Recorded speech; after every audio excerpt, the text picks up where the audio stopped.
एक बार की बात है, रामपुर नाम का एक छोटा सा गांव था।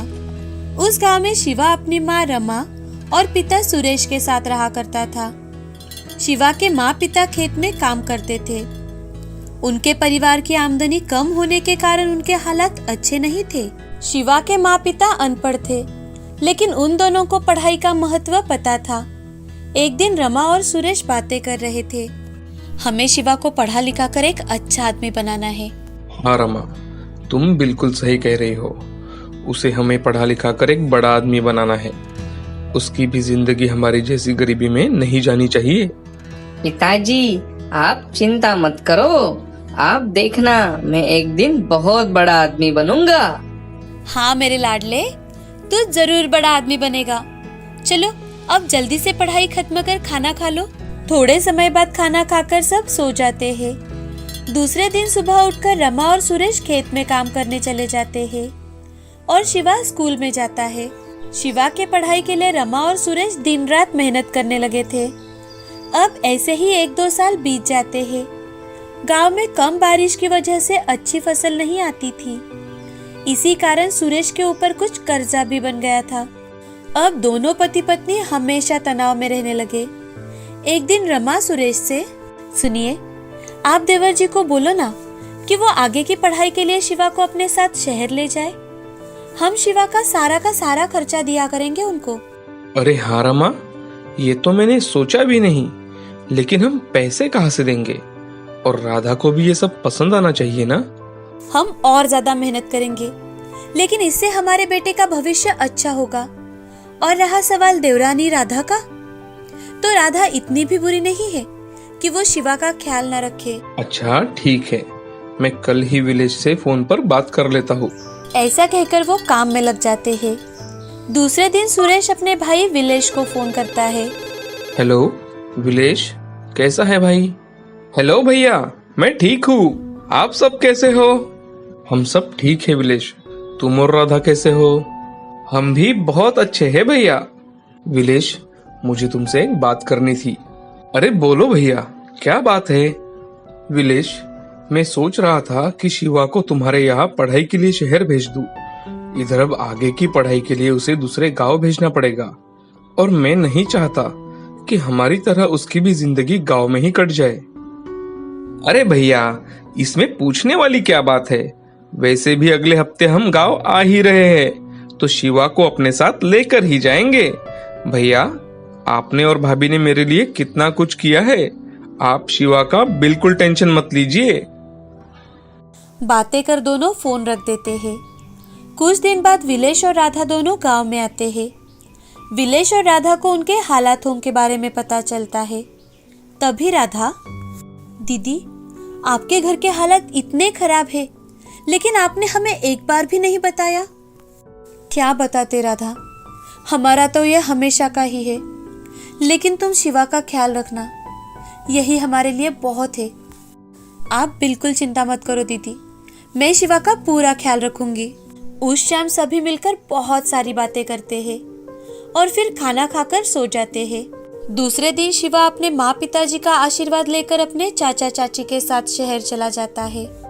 शहर जाकर उसके चाचा शिवा का एडमिशन एक अच्छे स्कूल में करवाते हैं। शिवा अब स्कूल जाने लगता है। शिवा की चाची राधा भी उसका अपने बच्चे की तरह ख्याल रखती थी। ऐसे ही कुछ दिन बीत जाते हैं। एक दिन शिवा के पिताजी खेत से आ रहे थे कि तभी उनका एक्सीडेंट हो जाता है और उसी में उनकी मौत हो जाती है। ये बात सुनकर विलेश और राधा बहुत दुखी हो जाते हैं। दोनों शिवा को लेकर गांव आते हैं। कुछ दिन बाद सभी क्रियाकर्म पूरे हो जाने के बाद सभी वापस शहर लौटने की सोचते हैं कि तभी, भाभी, आप भी हमारे साथ शहर चलो। आप अकेली यहाँ क्या करोगी? नहीं विलेश, तुम शिवा को ही अपने साथ लेकर जाओ। मैं कुछ दिन यही रहूंगी। ठीक है भाभी। माँ, तुम अपना ख्याल रखना माँ। हाँ बेटा, तुम अच्छे से पढ़ाई करो और अपने पिताजी का सपना पूरा करना बेटा। हाँ माँ, मैं मन लगाकर पढ़ाई करूँगा। तुम बस अपना ख्याल रखना माँ। रमा शिवा को गले लगाकर बहुत रोती है। थोड़ी देर बाद विलेश, राधा और शिवा शहर के लिए निकल जाते हैं। शिवा शहर आकर मन लगाकर पढ़ाई करने लगता है। विलेश और राधा शिवा के साथ साथ उसकी माँ का भी ख्याल रखते थे। अब शिवा के पिता को गुजरे 2 महीने बीत चुके थे। ऐसे ही एक दिन ऑफिस से घर आते समय विलेश का भी एक बहुत बड़ा एक्सीडेंट हो जाता है और इसमें उनकी भी मौत हो जाती है। अब शिवा के परिवार पर जैसे दुखों का पहाड़ आ जाता है। राधा को बहुत सदमा पहुंचता है। उस वक्त शिवा राधा को बहुत सहारा देता है। अब शिवा पर अपने माँ के साथ साथ अपने चाची का ख्याल रखने की जिम्मेदारी भी आती है। एक दिन शिवा स्कूल से घर आता है कि तभी शिवा, बेटा आज बैंक वाले घर आए थे, हमें ये घर खाली करना पड़ेगा। तुम्हारे चाचा ने ये लोन पर लिया था, लेकिन अब हम इसका लोन नहीं भर सकते बेटा। अब हमारा कैसे होगा? चाची, तुम चिंता मत करो चाची, मैं कुछ दिन का हमारे रहने का इंतजाम जरूर कर लूंगा। बेटा, मेरे पास कुछ पैसे हैं, उस पर हम कुछ दिन निकाल लेंगे। शिवा एक कमरा किराए से लेता है और अपनी चाची के साथ वहीं रहने लगता है। वो 9वीं कक्षा की पढ़ाई कर रहा था। अब उसे घर की चिंता सताने लगती है। एक दिन शिवा अपने चाची से, चाची, मैं सोच रहा था कि मैं भी कुछ काम करूं। लेकिन बेटा, तुम अभी बहुत छोटे हो, तुम क्या करोगे? और तुम्हारी तो अभी पढ़ाई भी पूरी नहीं हुई है बेटा। लेकिन चाची, अब कुछ ना कुछ तो करना ही पड़ेगा। मैं सोच रहा था, आप छोले भटूरे बहुत अच्छे बना लेते हो, क्यों ना मैं उसकी ही रेडी लगाऊं। शहर में कॉलेज में जाने वाले बच्चे सब वैसा खाना खाते हैं। मैंने अपने स्कूल से आते वक्त देखा है चाची। लेकिन शिवा, तुम्हें पढ़ लिख कर बड़ा बनना है। तुम्हारे पिताजी और चाचा दोनों का यही सपना था। चाची, मैं काम के साथ साथ पढ़ाई भी करूंगा, आप उसकी चिंता मत कीजिए। अगले ही दिन शिवा एक कॉलेज के पास छोले भटूरे की रेडी लगाता है। पहले दिन शिवा की रेडी पर कुछ लड़के आते हैं और वो शिवा से, अरे दोस्त, कैसे प्लेट दिए छोले भटूरे? जी बस 60 रुपए प्लेट। पहले ही दिन शिवा की अच्छी खासी कमाई हो जाती है। उस कॉलेज के आसपास कुछ भी खाने की चीजें नहीं मिलती थी, तो शिवा के रेडी पर बहुत भीड़ रहने लगी। अब राधा भी शिवा की मदद करने के लिए उसकी रेडी पर आने लगती है। धीरे धीरे उनका व्यापार बढ़ने लगता है। शिवा रात में पढ़ाई करता था और दिन भर रेडी लगाकर छोले भटूरे बेचता था। बहुत ही कम समय में शिवा ने जो तरक्की की थी, उसे देखकर राधा बहुत खुश थी। कुछ ही दिनों में शिवा ने एक दुकान किराए से ली और वहां पर अपना छोले भटूरे का एक छोटा सा कैंटीन खोला। ऐसे ही दिन बीतने लगे। अब शिवा की अच्छी खासी आमदनी होने लगी थी और उसने शहर में जल्द ही अपना खुद का एक होटल भी खरीदा। अब पूरे शहर में शिवा के छोले भटूरे फेमस हो गए। एक दिन राधा शिवा से, शिवा, अब तुम गांव जाकर अपनी माँ को भी यही लेकर आओ। हाँ चाची, मैं भी कुछ दिनों से यही सोच रहा था। बेटा, मुझे तुम पर बहुत गर्व है। आज तुम्हारे पिताजी और चाचा होते तो वो भी तुम्हें इतना काबिल देखकर कितना खुश होते। हाँ चाची। शिवा गांव जाकर अपने माँ को लेकर शहर आता है। अपने बेटे की तरक्की देखकर रमा भी बहुत खुश थी। एक दिन रमा राधा से, राधा, ये सब तुम्हारी वजह से ही हुआ है। तुमने विलेश के जाने के बाद भी शिवा को संभाला। सच कहूँ तो शिवा की असली माँ तो तुम ही हो राधा। नहीं भाभी, शिवा ने ही मुझे संभाला है। उसने मुझे बहुत हिम्मत दी। हमारा बेटा लाखों में एक है भाभी, लाखों में एक। सच में माँ, चाची ने मुझे तुम्हारी तरह प्यार दिया है और आज मुझे कहने में बहुत गर्व होता है। मेरी एक नहीं बल्कि 2 माएं हैं। ऐसा कहकर शिवा अपने माँ को गले लगा लेता है। अब तीनों मिलकर हंसी खुशी से रहने लगते हैं। दोस्तों, जीवन में मुसीबत बताकर नहीं आती, लेकिन हमें हमेशा हर मुसीबत का डटकर सामना करना चाहिए। अपने जीवन के लक्ष्य की ओर बढ़ते रहना चाहिए। कड़ी मेहनत कर इंसान अपना लक्ष्य जरूर हासिल करता है। यही कुछ समय पहले की बात है। सुभाष अपने परिवार के साथ मुंबई शहर में रहता था। सुभाष का एक दोस्त माधव सुभाष के पड़ोस में ही रहता था, जो बहुत ही स्वार्थ बुद्धि और विचलित मन का इंसान था, जो पैसे से अमीर था। और यहाँ सुभाष बड़ा ही ईमानदार और अपने रास्ते पर चलने वाला इंसान था। जो अपनी पत्नी के साथ मिलकर गर्मी के दिनों में गन्ने जूस की गाड़ी लगाता था। शहर के पास ही उसकी खेती थी, जहाँ से वो गन्ने लाता और एकदम बढ़िया सा जूस निकाल कर बेचता था। उसके गाड़ी पर हर साल कई सारे लोग जूस पीने आते थे। इस साल गर्मी कुछ ज्यादा ही थी, तो सुभाष ने गर्मी शुरू होते ही अपने गन्ने जूस की गाड़ी शुरू कर दी। एक दिन माधव घूमते घूमते सुभाष के जूस सेंटर पर पहुंचता है, जहां पर कई सारे लोग जूस पी रहे थे। तो उन्हें देख माधव मन ही मन, अरे यहाँ पर तो लोगों की अच्छी खासी भीड़ है। ये सुभाष तो बहुत सारा पैसा कमाता होगा। इसे तो रहने की जरा भी ढंग नहीं है। फिर भी यहाँ पर लोगों की कितनी भीड़ है। अगर मैं इसके सामने अपने गन्ने की जूस की गाड़ी लगवा दूं तो मैं भी बहुत सारा पैसा कमा पाऊंगा। ऐसा मन में सोचकर माधव वहां से चला जाता है।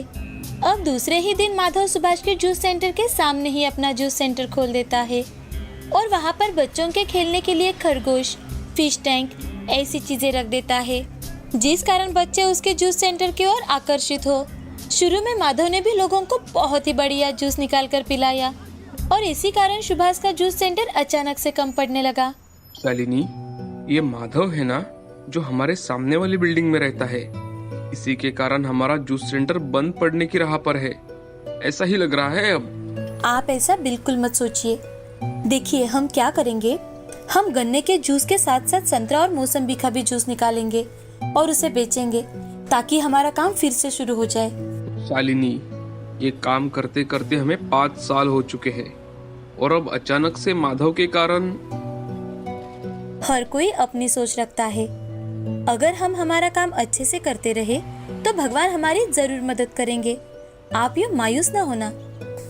अब कुछ दिन ऐसे ही बीत जाते हैं। लोग माधव के जूस सेंटर पर जाकर बड़े ही चाव से गन्ने का जूस पीते और अपने बच्चों को मजे से खरगोश और फिश दिखाते। धीरे धीरे माधव की अच्छी खासी कमाई होने लगी। तो इसे देख माधव मन ही मन, अरे वाह, अब तो मेरा जूस सेंटर चलने नहीं दौड़ने लगा है। मुझे तो बढ़िया मुनाफा होने लगा है अब। और देखो तो वो सुभाष का चेहरा तो देखो जरा, बिल्कुल देखने जैसा हो गया है। अब माधव सुभाष के जूस सेंटर पर जाकर उससे, अरे सुभाष भाई, तुम्हारे पास तो बहुत सारा गन्ना पड़ा है और तुम्हें तो पता है मेरे ग्राहक बढ़ते ही जा रहे हैं। अगर तुम मुझे तुम्हारा गन्ना दे देते तो अच्छा हो जाता। सुनिए जी, मुझे लगता है कि गन्ना खराब होने से अच्छी बात है कि हम माधव भाई साहब की बात माने। अब सुभाष अपने सारे गन्ने माधव को कम पैसों में ही बेच देता है। तभी माधव वहां से हंसते हंसते चला जाता है। उसका लालच अब बहुत ज्यादा बढ़ने लगा था। उसे लगता था कि सभी के सभी लोग सिर्फ और सिर्फ ये शान और शौकत देखने आते हैं और इसी के सारे पैसे हैं। अब वो धीरे धीरे कर अपने जूस में बर्फ डालने लगा और जिसकी मात्रा दिन ब दिन बढ़ाने लगा और इसी कारण लोग निराश होने लगे। एक दिन एक आदमी माधव से, अरे जूस वाले भाई साहब, आजकल जूस में जूस कम और पानी ही ज्यादा होता है। अरे नहीं नहीं भाई साहब, हम तो आपके सामने ही जूस निकाल कर देते हैं। ये देखिए, इसमें तो सिर्फ जूस ही है। दिन बीत रहे थे। धीरे धीरे कर लोग माधव के यहाँ बैठते तो थे, लेकिन जूस की क्वालिटी खराब होने के कारण जूस पीने के लिए सुरेश के यहाँ जाते थे। तो ये देख माधव को बहुत गुस्सा आ जाता है। वो एक आदमी से, ए चलो निकलो यहाँ से। यहाँ सिर्फ मजे करने और गप्पे लड़ाने आते हो तुम, और जूस पीने वहाँ जाते हो। कोई जरूरत नहीं है मुझे तुम जैसे की। अरे भाई, अगर तुम अपनी क्वालिटी नहीं बदलते तो हम तो तुमसे ही जूस खरीद रहे थे ना।